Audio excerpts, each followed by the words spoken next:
Hello everybody, welcome to divinely guided 7777। कैसे हैं आप सब लोग। मैं आ गई हूँ एक और फ्रेश रीडिंग के साथ। और आज की रीडिंग का टॉपिक है कि कल रात आपके पार्टनर क्या सोच रहे थे। और कल रात से मुराद ये रीडिंग आप जब भी देखेंगे तो वो उससे पहले की रात होगी, यानी कि लास्ट नाइट उनकी क्या थॉट्स थी। और उनकी थॉट्स किसी भी सिचुएशन से बेस्ड हो सकती हैं, वो आपके बारे में भी हो सकती हैं, वो जनरली भी हो सकती हैं। But last night what were they thinking, वो क्या सोच रहे थे। This could be due to with this relationship, with you, with any every area of life. ठीक है, ये जनरल, टाइमलेस और कलेक्टिव रीडिंग होगी। तो जब कभी भी आप जानना चाहेंगे कि लास्ट नाइट आपके पार्टनर क्या सोच रहे थे, ये आपका उस वक्त का मैसेज होगा। ठीक है, so without any further delay let's start. कल रात आपके पार्टनर की फीलिंग्स, कल रात आपके पार्टनर की feelings. Okay, the devil, Capricorn, 6 of Wands, fire sign, Aries, Leo, Sagittarius.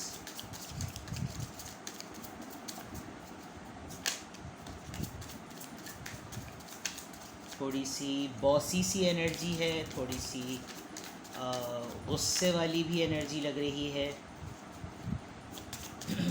Last night आपके पार्टनर की फीलिंग्स, लास्ट नाइट आपके पार्टनर की फीलिंग्स।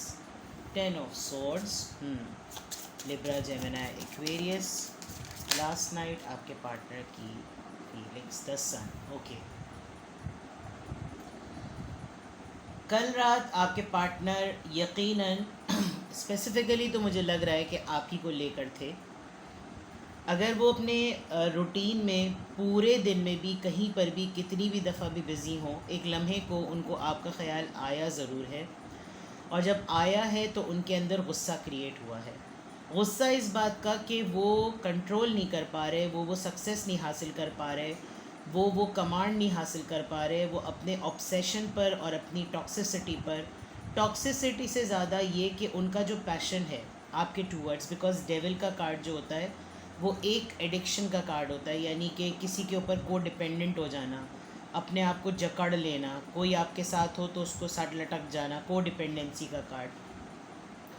तो with this devil card I feel वो एक न्यू फॉर्म, जिसे कहना चाहिए ना कि ये जो सीक्रेसी है, ये जो डार्कनेस है, ये जो इग्नोरेंस है आपकी तरफ से या उनकी तरफ से, या आप दोनों के रिलेशनशिप में जो है, वो इसको नहीं कंट्रोल कर पा रहे हैं, वो इसके ऊपर सक्सेस नहीं हासिल कर पा रहे हैं। और अगर वो सक्सेसफुल इस वक्त हैं भी तो उनको अपनी लाइफ में सक्सेस उस तरह से फील नहीं हो पा रही जिस तरीके से सक्सेस को इन्जॉय किया जाता है या अपने आप को पावरफुल समझा जाता है। बिकॉज उनको डीप डाउन ये पता है कि जो उनकी लाइफ का ये पैटर्न है ये टेम्परेरी फेज़ है, ये ट्रांसफॉर्म्ड फेज़ नहीं है, जिसकी वजह से काफ़ी हद तक उनको एक फ़ियर भी है कि अभी ये जो टेम्परेरी फेज़ एक सक्सेस का है, ये बहुत हद तक आगे जाके दोबारा से मेरे लिए बर्डन बन सकता है। क्यों? क्योंकि वो सोच सोच के इस बात को ज़रा ज़्यादा अपने आप को तकलीफ़ दे रहे हैं। शायद वो आज आपको बताएं भी कि वो उनकी बॉडी एक हो रहा है, उनको सर में बहुत दर्द हो रहा है, पेन बहुत फील कर रहे हैं। आपसे सिंपैथी गेन करने की कोशिश करेंगे अगर आप लोग कांटेक्ट में हैं, या अपने बॉडी जेस्चर से भी वो शो करेंगे। अदरवाइज़ ये उनकी रात की थिंकिंग है, बिकॉज बहुत ज़्यादा, जिसे कहना चाहिए, एक सेल्फ सेबोटाज करने वाली एनर्जी है। रात में उनको ये भी काफ़ी हद तक वो ये सोच रहे थे कि दे वांट हैप्पीनेस। सब कुछ होने के बावजूद, सक्सेस होने के बावजूद भी खुशी क्यों नहीं है। इस एनर्जी से बाहर निकलना है क्योंकि खुशी चाहिए। दुनिया में किस तरीके से खुश रहते हैं ये वो ढूंढ रहे थे, ये वो सोच रहे थे। अंदर से खुश कैसे हुआ जाए ये भी वो बहुत ज़्यादा सोच रहे थे। बिकॉज 10 of Swords के फ़ौरन बाद द सन का कार्ड है। या तो वो कोई खुशी मैनिफेस्ट कर रहे हैं, कोई गुड न्यूज़ मैनिफेस्ट कर रहे हैं, कोई ऐसी चीज़ जो कि उनकी लाइफ को 360 एंगल पे चेंज कर देगी, इस बात के बारे में वो बहुत ज़्यादा सोच रहे हैं। लेकिन एडिक्शन है डेफिनेटली। कल रात अगर स्मोकिंग करते हैं, ड्रिंक करते हैं, तो काफ़ी हद तक उन्होंने ज़्यादा भी ड्रिंक की है। अगर सोते हैं बहुत ज़्यादा तो बहुत ज़्यादा सोए भी हैं।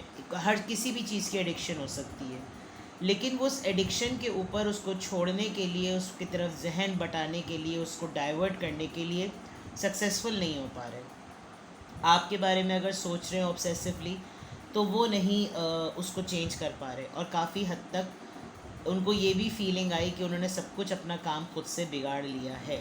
Plus they want to hear a good news. उनको किसी भी फॉर्म में कुछ खुशी चाहिए, वो किसी भी फॉर्म में किसी भी तरह से कुछ खुश रहना चाहते हैं। ये वो कल रात बहुत ज़्यादा सोच रहे थे। Let's see more.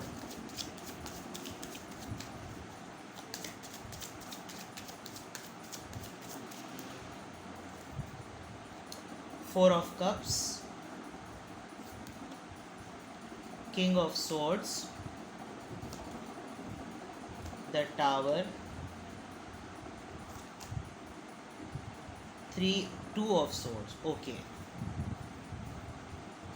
Emotional loss है डेफिनेटली।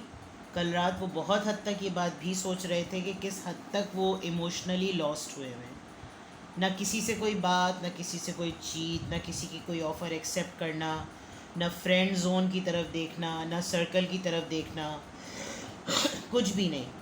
गुस्से में बहुत हैं कल रात वो, काफ़ी हद तक डिसीजन मेकिंग जिसे कहना चाहिए, लेकिन उनकी डिसीजन मेकिंग हमेशा काम को बिगाड़ती ही है। वो डिसीजन मेकिंग कर लें या ना कर लें, लड़ाई हर हालत में होनी ही होनी है, और लड़ाई से कुछ भागते हुए नज़र आ रहे हैं। वो नहीं चाहते लड़ाई हो, इसलिए काफ़ी हद तक उन्हें डिले टैक्टिक किया हुआ है। चाहते हुए भी मामलात सुधर सकते हैं, लेकिन नहीं सुधार रहे with the two of swords. Cross roads पर हैं, कंफ्यूज्ड हैं। हिम्मत जिसे कहना चाहिए ना, करनी चाहिए किसी चीज़ के लिए, वहाँ डर है। मतलब ये करूँ या वो करूँ। डिसीजन मेकिंग कर रहे हैं तो पहले ही लड़ाई को मैनिफेस्ट कर रहे हैं। लड़ाई से इतना डर रहे हैं कि लग रहा है कि नहीं, ये स्टेप करना ही नहीं चाहिए। रिजेक्शन इतनी ज़्यादा फेस की है और फील कर रहे हैं कि अब किसी भी तौर पर कोई एक्शन लेते हुए काफ़ी हद तक घबराहट है। ये सारी काफ़ी लो सेल्फ़ एस्टीम की जो हैं वो रीज़न्स हैं। काफ़ी हद तक लग रहा है कि लो सेल्फ़ एस्टीम में है, जबकि किंग ऑफ सोर्ड्स हैं। किंग ऑफ सोर्ड्स बहुत सारी एंगल्स पर दिखाता है इस वक्त अपनी पावर को भी नहीं एंजॉय कर पा रहे हैं। सबसे बड़ा मसला ये कि सक्सेस में है, पावर में है, किंग ऑफ सोर्ड्स की तरह है, लेकिन ये चीज़ उनको प्लेजर नहीं दे रही। क्यों? क्योंकि बहुत सारे ज़िंदगी के मामलात में बहुत सी चीज़ें अच्छी अवेलेबल हैं, लेकिन उनकी तरफ देखा नहीं गया, और उस चीज़ को देखा जा रहा है जो उनके हासिल और हुसूल है ही नहीं, यानी उनके पास वो चीज़ है ही नहीं। तो रात भर उनकी ये यानी कि सोल सर्चिंग वाली आप बात कह लें, या रात जो वो सोच रहे थे, वो बहुत हद तक इन बातों को सोच रहे हैं, एवेलुएट कर रहे हैं, और कल उनकी थिंकिंग काफ़ी हद किसी सिचुएशन को लेकर आपके पर्सन परेशान भी लग रहे हैं with the two of swords. Decision making उनको बहुत डिफ़िकल्ट लग रही है। शायद हमेशा आप उनको डिसीजंस में हेल्प करते हैं, गाइड करते हैं, एडवाइस करते हैं। एडवाइस ना भी लें तो कम से कम आपसे डिस्कशन करके, क्योंकि मुझे लग रहा है ये सुनते सबकी हैं और करते अपनी हैं, जिसकी वजह से मामलात ख़राब होते हैं। आप इनको फिर टॉन्ट करते हैं और फिर इनको ये होता है कि गो टू हेल, वो वाली बात। और ये चीज़ इनको, इनकी ईगो को हर्ट करती है कि ये क्रेडिट किसी को नहीं देना चाहते कि देखो मैंने जो कुछ किया ना, मैंने अपनी वजह से किया। और अभी इन्होंने काफ़ी हद तक मैटर्स अपने बिगाड़े हुए हैं जो मुझे नज़र आ रहा है, लेकिन बहुत लो सेल्फ़ एस्टीम, अपने ऊपर कॉन्फिडेंस ना होना, सक्सेसफुल और स्टेबल होने के बावजूद अपने आप को अच्छा ना समझना, खुशी है सराउंडिंग्स में लेकिन खुशी को मैनिफेस्ट करना, मौजूदा चीज़ें हैं उनको रिजेक्ट करना, और किसी ऐसी ऑफ़र का वेट करना जो कि हासिल और हुसूल में ही नहीं है।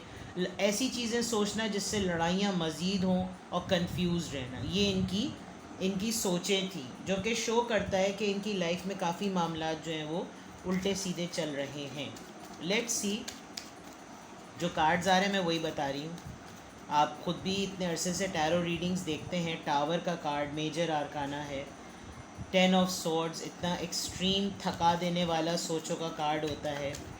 डेविल का कार्ड एक नेगेटिव कार्ड होता है। सन एक अच्छा कार्ड है, लेकिन वो 10 ऑफ सोर्ड्स के बाद आया है, तो मैं कोई शुगर कोट कर भी नहीं सकती, क्योंकि जो सोचें वो थी उनकी वही सोचें होंगी। सोचें हैं, अब ये आपसे भी रिस्ट्रिक्टेड हो सकती हैं और ये जनरल भी हो सकती हैं, तो टेक इट जो भी है आपके पर्सन जो है वो इस तरह की थिंकिंग में है. Let's see more. New vision, ठीक है. Number 12, rightness, okay. सेलिब्रेशन, अच्छा. Bottom of the deck, compromise, alright. मैंने अभी ईगो की बात की थी और अभी जो उनकी मज़ीद सोचें हैं उसमें डेफिनेटली मतलब उनको नीड है. ये कहना कि मैं अकेले ही, या तो आपकी जर्नी बचपन से इतनी सर्वाइवल मोड पे रही हो कि आपको स्ट्रगल करना आ गया हो. ये जो पर्सन है मुझे ऐसा लग रहा है कि इनकी लाइफ में स्ट्रगल बहुत लेटर स्टेज में आई जो इनको हैंडल करना मुश्किल हो गई. अब इनकी ईगो हर्ट होती है अगर ये किसी से सलाह मशवरा करें. इनको अक्ल कुल बनना बड़ा पसंद है जो कि इधर रीडिंग में नज़र आ रहा है. अब इनको कॉम्प्रोमाइज़ करना पड़े और किसी की एडवाइस के ऊपर कोई रिज़ल्ट अच्छा आए और वो सक्सेस में बदले, ये क्रेडिट किसी को देना नहीं चाहते, जिसकी वजह से कॉम्प्रोमाइजिंग मोड में नज़र नहीं आ रहे. ये जनरल एक इनकी ओवरऑल रीडिंग निकली है सोचों के हिसाब से. लेकिन इनको कॉम्प्रोमाइज़ करना पड़ेगा. कल रात शायद इनको ये बहुत दफ़ा लग रहा होगा कि यार मैं कॉम्प्रोमाइज़ कर लूँ, लेकिन कैसे करूँ, मैं कॉम्प्रोमाइज़ कर लूँ. अटके हुए हैं ये, यानी बिल्कुल अपने आप के अंदर फ्लेक्सिबिलिटी को इन्होंने स्टक किया हुआ है. जैसे पट्टे नहीं अकड़ जाते हैं, इन्होंने वो चीज़ की हुई है. ये चाहते हैं कि लाइफ में एक न्यू विज़न आए. ये चाहते हैं कि लाइफ का एक न्यू पर्सपेक्टिव बने, लाइफ को एक डिफरेंट तरीके से देखा जाए, लाइफ को एक दूसरे तरीके से समझा जाए. लेकिन वेटिंग गेम में है, यानी बहुत कुछ इन्होंने कर लिया है. अब इनकी कैपेसिटी में इतनी गुंजाइश नहीं है कि ये मज़ीद उससे ज़्यादा करें. लाइट मोड में जाना चाह रहे हैं. ये कल बहुत हद तक सोच रहे थे कि बहुत स्टिफनेस हो गई, बहुत रिफ्ट हो गया, बहुत स्ट्रेस हो गई, बहुत चीज़ों को अननेसेसरीली सीरियसली ले लिया है. अब थोड़ा सा लाइट होना चाहिए. सेलिब्रेशन, फ्रेंड्स के साथ मिलना घुलना, डांस, पार्टी, और ये करने के लिए डेफिनेटली इस तरह के है नहीं. शायद आपकी कंपनी इनको बहुत लाइटर मोड पे रखती है और अब आप इनके पास है नहीं, जिसकी वजह से इनको किसी बात को लेकर अगर कॉम्प्रोमाइज़ करना पड़ा तो वो इनसे हो रहा नहीं है. So this is what he was thinking last night और she was thinking last night. Gender आप अपने हिसाब से ले लीजिएगा. लेकिन कल रात आपके पार्टनर क्या सोच रहे थे, मुझे लग रहा है कि कोई करंट एक्सपीरियंस है. जो मैं इस वक्त आपकी रीडिंग को एक कंक्लूड करूं तो कोई करंट एक्सपीरियंस चल रहा है और उस करंट एक्सपीरियंस में एक ड्राइविंग फोर्स या एक एनर्जी बूस्टर जो है ना वो इनकी लाइफ में मिसिंग है. सब कुछ करने की कोशिश ये कर रहे हैं लेकिन लो सेल्फ एस्टीम होता है, लैक ऑफ कॉन्फिडेंस, और लैक ऑफ कॉन्फिडेंस में इन लोग को प्रॉब्लम हो रही है. Let's see.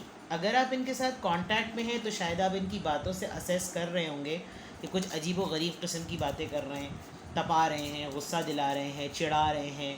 और अगर आप बिल्कुल कांटेक्ट में नहीं हैं तो फिर तो ये कल रात इस तरह की थिंकिंग में डेफिनेटली थे. सही है. ऐसी सिचुएशन जब होती है ना तो उसकी बेसिस पे कोई जजमेंट नहीं लगानी चाहिए, बिकॉज वी नेवर नो कि अगला बंदा किन चीज़ों से स्ट्रगल कर रहा है, तो उसको वक्त देना चाहिए. अब अगर आपके पर्सन का जो इस तरह की बातें सोचते हैं उनका रेगुलर रूटीन और पैटर्न ही यही है तो फिर तो भाई इनके साथ तो फिर तो मसला है कुछ. चलें, let's see more. Mature man, number 5. Great Fortune, number 26. Message, okay. इससे तो मुझे ऐसा लग रहा है कि ये आपकी, या तो ये आपको मैसेज करेंगे या ये आपके मैसेज का वेट करते हैं, आपके पुराने मैसेजेस को पढ़ते हैं, या आपको कहीं दूर से देखते भी हैं, या तो आप ख़ुद एक ऐसे मैच्योर पर्सन हैं जिसकी वजह से आपको अपनी ईगो के ऊपर कॉम्प्रोमाइज़ करना मुनासिब नहीं लग रहा. आप किसी ऐसी सिचुएशन में हैं, या तो आपके पार्टनर, उनको पता है कि थोड़े दिनों बाद एक अच्छा गुड लक होने वाला है. ग्रेट फॉर्च्यून, एक अनएक्सपेक्टेड पहिया बदलेगा. अच्छा, fortune is not restricted to money, fortune is किस्मत का खुलना. अब ग्रेट फॉर्च्यून की बात अगर आ रही है और वो किसी मैसेज से रिलेटेड है, कोई ट्रैवल भी इन्वॉल्व है, कोई दूर से आपका सपोर्टर भी है, कोई ट्रैवल करके आकर आपको कोई फाइनेंशियली सपोर्ट करे, ये सब कुछ आपके पार्टनर की लाइफ में शायद इस वक्त चल रहा है. और great Fortune could be anything. बीमार हैं तो रिकवरी मिलेगी, फॉर्च्यून की बात है. चीज़ें अटकी हुई थी, आगे बढ़ेंगी, फॉर्च्यून की बात है। लेकिन जो सिंक्रोनिसिटी है वो ये कि किसी बड़े एजड पर्सन से कोई कोलैबोरेशन है, कोई दूर बैठा हुआ है, किसी के ट्रैवल का वेट है, कोई दूर से कोई गाइड कर रहा है, कोई आएगा और आपका डिस्टेंस हो सकता है आप दोनों के दरमियान, और आप दोनों का कोलैबोरेशन एक ग्रेट फॉर्च्यून की तरफ जाएगा। मैसेज आएगा आपके पास या उनके पास, या आपके पुराने मैसेजेस उनके पास हैं तो वो उसको पढ़ रहे हैं। ये वो कल रात में चीज़ें ज़रूर देख रहे थे और सोच रहे थे। लेट्स सी कि अगर ये इस तरह की एनर्जी में हैं और ये आपके पार्टनर इस तरह का सोच रहे हैं, तो ओवरऑल क्या ये कोई एक्शन लेते हुए नज़र आ रहे हैं अपने लिए? Let's see. ये आपसे अगर मैं आपके लिए पूछती कि कल रात क्या वो आपके बारे में सोच रहे थे, तो फिर मैं आपके लिए एडवाइस निकालती, लेकिन ये मैं उनके लिए जनरली निकाल रही हूँ। कार्ड एक पॉपअप हुआ है, 7 ऑफ सोर्ड्स। ओके, ये सीक्रेट हैं। पहले भी कार्ड आया था डेविल। आपकी एनर्जी स्टार्ट ही डेविल कार्ड से हुई है, जो कि सीक्रेसी का कार्ड होता है, इंटॉक्सिसिटी का कार्ड होता है, एडिक्शन का कार्ड होता है। 7 ऑफ सोर्ड्स, ये अभी तो अपने प्लान्स को रिवील नहीं करेंगे, ये बहुत सीक्रेट चल रहे हैं, थोड़े से डिसेप्टिव मोड में हैं। ये जो भी काम कर रहे हैं इस वक्त ये चाह रहे हैं कि कुछ भी किसी को कुछ ना बताया जाए, और ये उस वाले मौला अली के कौल पे चल रहे हैं कि जिसने अपना राज छुपाया उसने अपना मकसद पाया। लेकिन इनके बाकी किसी भी एक्ट्स, इनको अपना राज छुपाना भी एक बहुत बड़ा वो लग रहा है, एक बहुत बड़ी जंग लग रही है। लेकिन ये अभी बहुत क्वाइट होने वाले हैं। एक्शन लेने के पॉइंट ऑफ व्यू से अभी तो बिल्कुल भी पॉजिटिव आंसर नहीं है, ये एक्शन लेते हुए बिल्कुल भी नज़र नहीं आ रहे। प्रीस्टेस, आप इनकी चीज़ों को असेस कर लेते हैं और ये काफ़ी हद तक चीज़ों को सोच रहे हैं और इंट्यूशन पे वर्क कर रहे हैं अपनी। तो ये जिस तरीके से लाइफ को लेकर अपनी चल रहे हैं ये उसी तरह लेकर चलेंगे, और इनकी गट फीलिंग इनको ये कह रही है कि अभी का मोमेंट सही नहीं है, लेकिन चीज़ें बदलेंगी। With the high priestess card, he और शी इज़ पॉजिटिव कि चीज़ें बदलेंगी। लेकिन अभी ये किसी को कुछ भी नहीं बताएंगे, ये आपको भी शायद अभी कुछ भी ना बताएं, और बस शायद आपसे ये कहें कि बस देखो अभी आगे क्या होता है, देखो आगे क्या होता है। तो देखते रहे आगे क्या होता है, अनलेस ये आगे इतना आगे ना ले जाएं कि बिल्कुल लटक जाने वाला मोमेंट आ जाए। लेकिन कल रात तक की रिस्ट्रिक्टेड रीडिंग यही थी। ठीक है जनाब, अपना बेहद ख्याल रखिएगा। डिटेल्स प्राइवेट रीडिंग के लिए डिस्क्रिप्शन बॉक्स में मौजूद हैं। I must make one thing clear that private readings are not for free. ठीक है, अपना बेहद ख्याल रखिएगा, मुझे दुआओं में याद रखिएगा। Love you all, bye bye.